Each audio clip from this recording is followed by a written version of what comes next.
Welcome to the Baseface Network.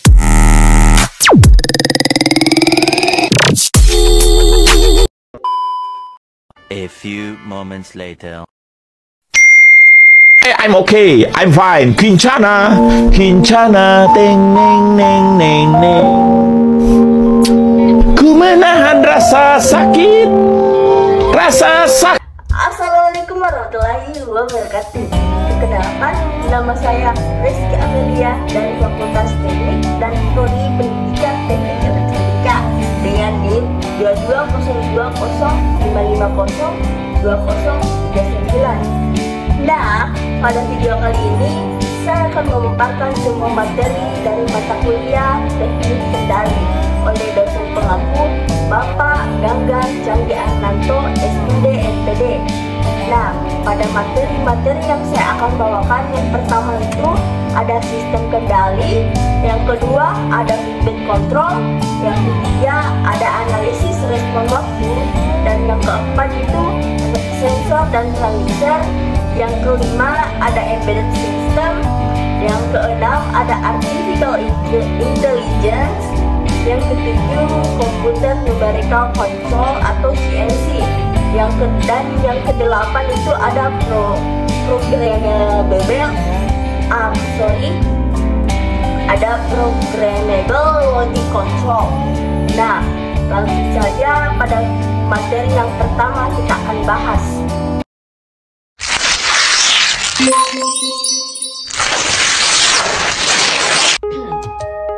Apa itu sistem kendali? Sistem merupakan suatu komponen yang saling bekerja sama untuk melakukan suatu fungsi. Suatu sistem berinteraksi dengan lingkungannya dan dibatasi oleh batas sistem atau sistem boundary. Nah, sedangkan kontrol merupakan proses yang menyebabkan suatu variabel sistem selaras dengan suatu nilai yang diinginkan. Nah, jadi sistem kendali atau kontrol sistem merupakan interkoneksi komponen-komponen yang membentuk suatu konfigurasi sistem yang akan menghasilkan suatu respon sistem sesuai yang diinginkan. Adapun dua dari sistem kendali, yang pertama itu open loop dan closed loop. Apa itu open loop? Open loop control system merupakan menggunakan suatu aktuator untuk mengontrol proses secara langsung tanpa adanya umpan balik atau feedback. Nah, sedangkan closed loop control system menggunakan pengukuran sinyal output dan feedback output untuk membandingkan dengan output yang diinginkan atau referensinya. Nah, adapun komponen sistem kendali, yang pertama ada variabel yang dikontrol, variabel aktual yang dijaga pada nilai tertentu yang diinginkan di dalam proses. Yang kedua ada variabel yang diukur, kondisi dari kontrol variabel pada saat tertentu dalam pengukuran. Yang ketiga ada sensor mengukur kontrol variabel dan menghasilkan sinyal output yang mewakili statusnya. Yang keempat ada feedback output dari measurement device. Yang kelima ada set point, nilai dari controller yang variabelnya diinginkan. Nah, yang keenam ada error vector, pembandingan set point dengan sinyal feedback dan menghasilkan sinyal output yang sesuai dengan perbedaan tersebut. Nah, yang ketujuh ada sinyal error output dari error detector. Nah, yang kedelapan ada controller, otak dari sistem yang menerima error sebagai input dan menghasilkan sinyal kontrol yang menyebabkan controller variabel menjadi sama dengan set point. Nah, yang kesembilan ada aktuator. Aktuator adalah otot dari sistem ini, alat yang secara fisik melakukan keinginan kontrol yang memasukkan energi. Yang ke-10 ada variabel dimanipulasi, besaran fisik yang merupakan hasil dari kerjasama yang dilakukan oleh aktuator. Yang ke-11 ada proses atau plan, objek fisik yang dikontrol. Dan yang ke-12 ada disturbance atau gangguan. faktor pengganggu menyebabkan perubahan pada variabel yang dikontrol. 24 hours later.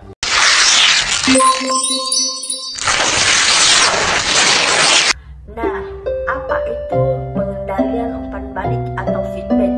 Feedback merupakan proses mengukur keluaran dari sistem yang dibandingkan dengan suatu standar tertentu. Bila mana terjadi perbedaan atau penyimpanan, akan dikoreksi untuk memperbaiki masukan selanjutnya. Nah, sistem pengendalian umpan balik disebut juga dengan istilah negatif feedback, atau karena hasil yang negatif akan dikendalikan supaya menjadi baik untuk masukan proses selanjutnya. Contoh yang paling umum dari sistem pengendalian umpan balik adalah sistem Desmos-Pak di dalam alat pendingin. Nah, umpan balik negatif atau feedback berarti sebagian keluaran dari rangkaian dikembalikan ke dalam masukannya. Berarti satu sinyal campuran, yaitu sinyal masukan asli dari rangkaian seluruhnya, dan bagian yang dikembalikan dari keluaran akan dimasukkan ke dalam masukan penguat yang dikembalikan bisa merupakan arus keluaran atau voltage tertentu. 24 hours later.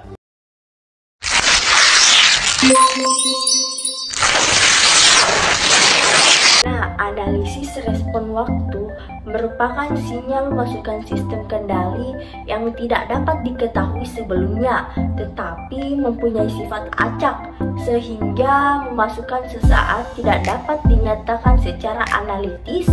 Untuk analisis dapat perancangan sistem kendali dan harus memiliki dasar perbandingan kinerja berbagai sistem kendali. Nah, apa keadaan transient itu? Keadaan suatu sistem sebelum mencapai keadaan mantap atau tunap atau steady state. Keadaan tunap adalah keadaan respon sistem ketika responnya sudah mengikuti masukannya, biasanya diperoleh sesudah dalam waktu yang lama. Respon transient adalah respon pada masa transisi awal sebelum mencapai keadaan akhir. 24 hours later.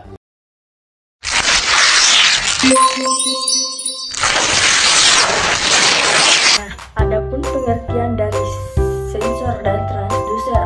Yang pertama itu sensor. Sensor merupakan suatu peralatan yang berfungsi untuk mendeteksi gejala-gejala atau sinyal-sinyal yang berasal dari perubahan suatu energi fisika, energi kimia, energi biologi, atau energi sebagainya. Sedangkan transducer merupakan sebuah alat yang bila digerakkan oleh suatu energi di dalam sebuah sistem transmisi akan menyalurkan energi tersebut ke dalam bentuk yang sama atau dalam bentuk yang berlainan ke sistem transmisi berikutnya. Transmisi energi yang bisa berupa listrik, mekanik, kimia, atau optik. Adapun jenis-jenis dari sensor, yang pertama itu ada sensor cahaya, yang kedua ada sensor tekanan, yang ketiga ada sensor proximity, yang keempat ada ultrasonik, yang kelima ada sensor kecepatan, yang keenam ada sensor magnet, dan yang ketujuh ada sensor suhu. Sedangkan transducer terbagi menjadi dua, yaitu transducer pasif. Transducer pasif yaitu transducer yang dapat bekerja bila mendapat energi tambahan dari luar. Sedangkan transducer aktif yaitu transducer yang bekerja tanpa tambahan energi dari luar, tetapi menggunakan energi yang akan diubah menjadi itu sendiri. 24 hours later.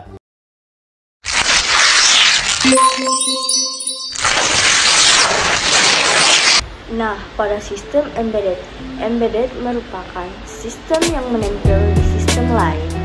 Sistem embedded merupakan sebuah sistem rangkaian elektronik digital yang merupakan bagian dari sebuah sistem yang lebih besar, yang biasanya bukan berupa sistem elektronik.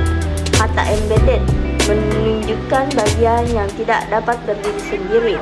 Sejarah sistem embedded modern yang pertama kali dikenal sebagai Apollo Gauge Computer dikembangkan oleh Charles Sturt Draper di Main Instrument Laboratorium awal 1960-an.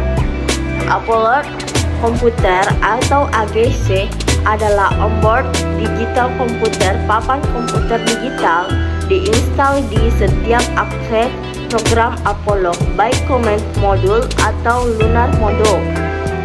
Nah, ada pun kategori pada sistem embedded.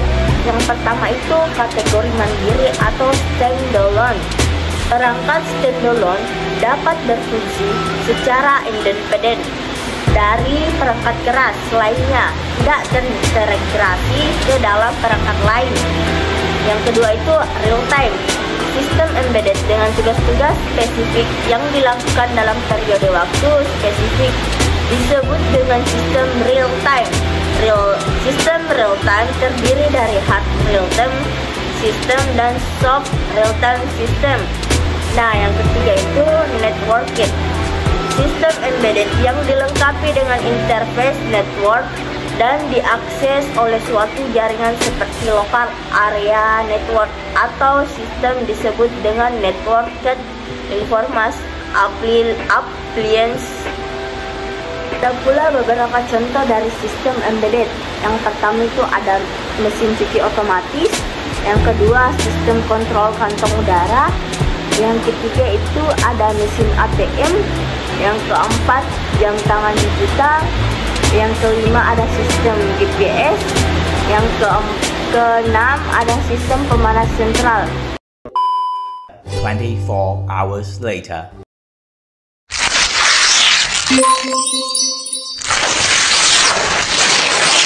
Ada pula dari konsep dasar Artificial Intelligence. Artificial Intelligence atau AI merupakan proses di mana peralatan mekanik dapat melaksanakan kejadian-kejadian dengan menggunakan pemikiran atau kecerdasan seperti manusia. Sebagai kalangan menerjemahkan Artificial Intelligence sebagai kecerdasan buatan, kecerdasan artifisial, intelligence artifisial atau intelligence buatan. AI dapat membuat sistem komputer bertingkah laku seperti manusia, dan sistem komputer dapat bertingkah laku yang diterima logika akal manusia. Nah, tujuan dari kecerdasan buatan yang pertama itu membuat mesin menjadi lebih pintar atau tujuan utama. Yang kedua yaitu memahami apa itu kecerdasan. Nah, yang ketiga itu membuat mesin lebih bermanfaat. Dan pula beberapa contoh kecerdasan buatan. Yang pertama ada asisten virtual. Nah, bisa kamu ajak berinteraksi dan mencatat jadwal kegiatan sehari-hari. Selain itu, dia juga bisa memberikan informasi seperti perkiraan cuaca dan berita hot news. Yang kedua yaitu ada digital face Facebook. Salah satu fitur canggih milik Facebook ini mampu mengenali wajah orang yang dapat ada di postingan. Dengan adanya teknologi ini, kamu tak perlu menandai seseorang yang ada di foto secara manual karena fitur ini akan melakukannya. Dan yang ketiga ada e-commerce produk. Di salah satu e-commerce ada beberapa produk yang direkomendasikan khusus untuk berdasarkan pencarian yang kamu lakukan sebelumnya. Nah, rekomendasi ini produk tersebut merupakan salah satu fitur kecerdasan buatan yang akan memudahkan pengguna e-commerce menggunakan produk sesuai keinginan mereka. Nah, perbedaan antara pemrograman AI dan konvensional. AI yang pertama itu representasinya dan manipulasi keyboard, dan yang kedua itu memberitahu komputer tentang suatu masalah. Yang ketiga itu komputer diberi pengetahuan dan kemampuan inferensi. Sedangkan komputasi konvensional yang pertama itu algoritma, yang kedua itu memerintah komputer untuk menyelesaikan masalah, dan yang ketiga itu memberi data kepada komputer dan program. 24 hours later.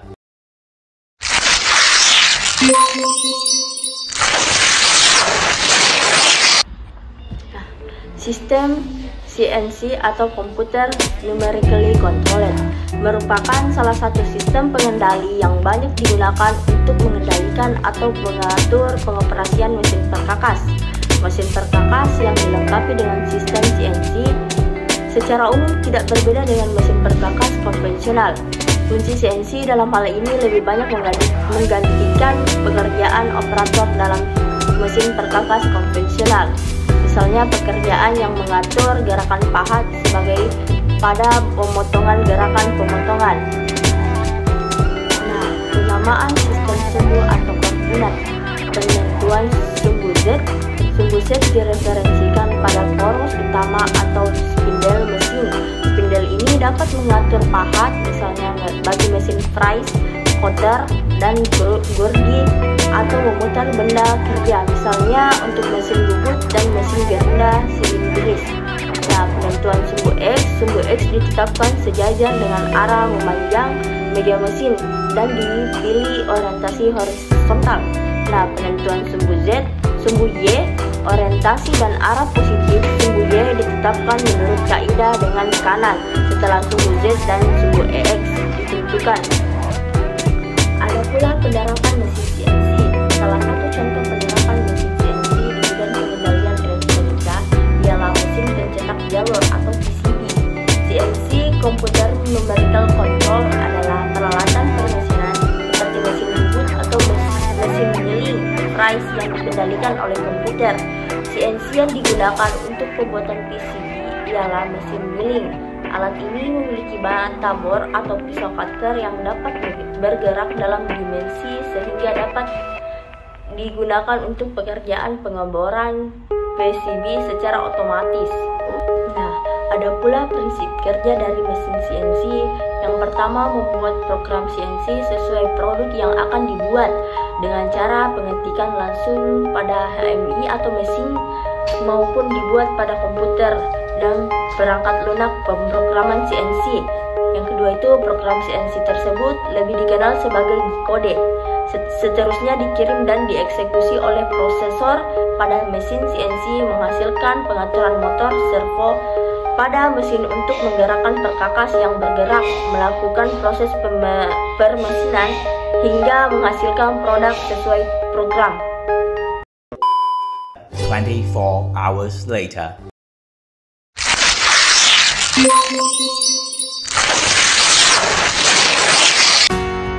Apa itu PLC atau Programmable Logic Controller? Sistem komputer yang dirancang untuk tujuan pengontrolan proses atau mesin industri, mudah dikoneksi dengan perangkat I/O atau input-output. Sejarah PLC dikembangkan sekitar tahun 1968 oleh GM atau General Motor yang ditujukan untuk mengganti control relay yang tidak efisien dan high cost berbasis komponen solid state atau semikonduktor. Secara fungsional kemampuannya operasi control relay.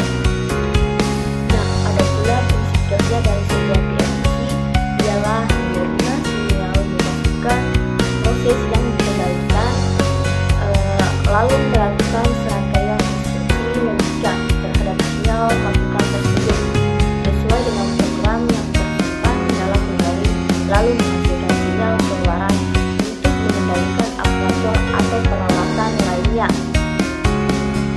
Ada pula manfaat PLC dalam dunia industri. Yang pertama, mudah melakukan pelacakan dan tidak membutuhkan banyak waktu. Yang kedua, mempunyai kemampuan seperti komputer. Dan yang ketiga, memiliki keadaan yang lebih tinggi. Yang keempat, aplikasi mudah untuk diubah-ubah. Yang kelima, jumlah biaya pengeluaran yang berkurang. Dan yang terakhir, ada pula beberapa contoh perangkat I/O luar yang bisa dilihat dari gambar. Yang pertama itu ada foto electric switch. Yang kedua itu ada limit switch. Ada yang ketiga itu solenoid. Yang keempat